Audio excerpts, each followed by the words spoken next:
Hello lovely people, welcome to Laurel and Artistry. Today I'm continuing my series of drawings through the Silmarillion, with the start of the Valaquenta, which gives a small account of the Valar, the Maiar, and those of the Ainur who had rebelled. The first of the Valar who are introduced in this section are Manwë and Varda, so that is who I will be drawing today. I thought, instead of paraphrasing everything, I might as well just read the description of them straight from the book as I draw. Manwë and Melkor were brethren in the thought of Ilúvatar. The mightiest of those Ainur who came into the world was in his beginning Melkor.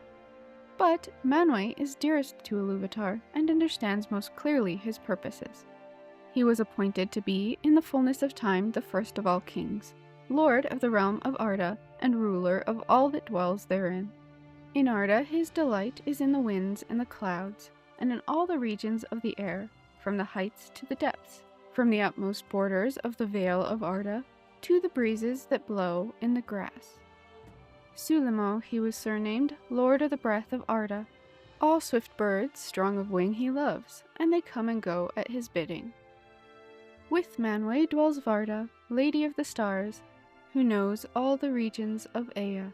Too great is her beauty to be declared in the words of men or of elves, for the light of Ilúvatar still lives in her face.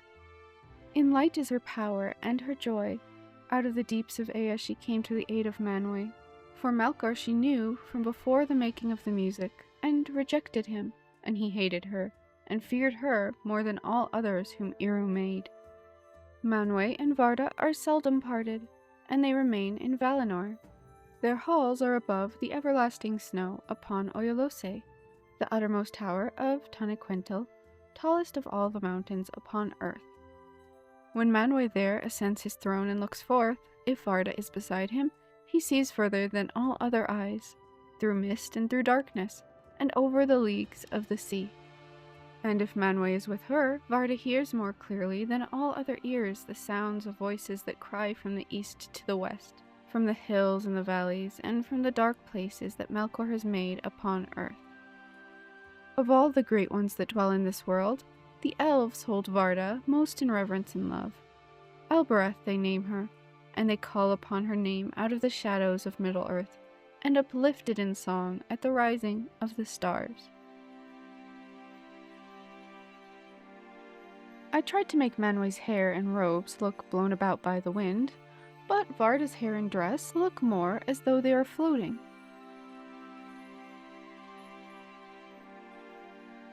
Manwë has one of the great eagles on his arm, so that should give you an idea of how giant I am drawing Manwë and Varda to be compared to elves and humans. Time to color them in. They are both very cool-toned, but with Manwë I lean towards more of the light blues that are soft, grays, and silver. His hair is white and wispy, like the clouds. While Varda has black hair that blends into the night sky, and her skin and dress are shades of blue.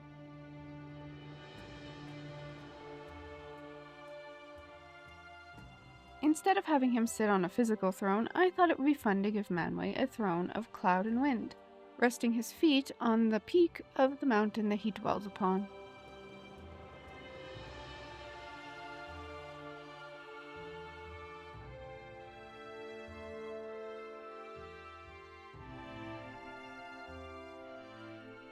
Of course, this series is in that sort of stained glass inspired style, so I draw a bunch of lines inside the characters for that.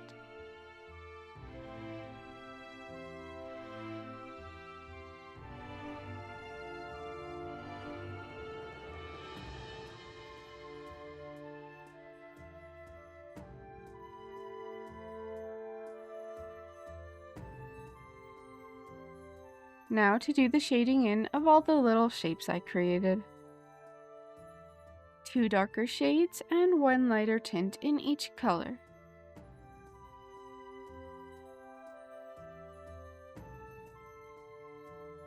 I draw the main light source for him as below him because the sun didn't exist, so the 2 trees were the main light at that point. Although for Varda, who is closer to the stars, I have the main source of light coming from above. I do a little bit of airbrushing on the face and make the eyes glow.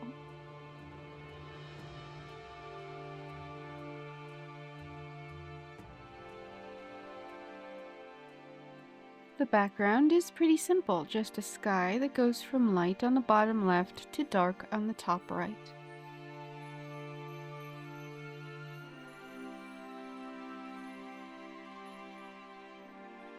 I initially drew the clouds like this with a lighter outline and the light on them coming from below, but I didn't do the greatest job with that, so I eventually switched it up, which looked much better.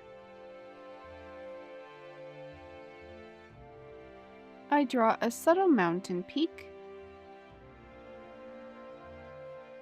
put some misty clouds in the background, and then give my characters thicker border lines. Add in some glittering stars.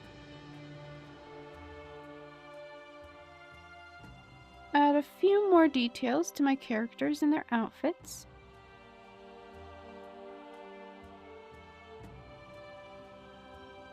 And then at the end, I decide to change up the stars a bit. And there we go.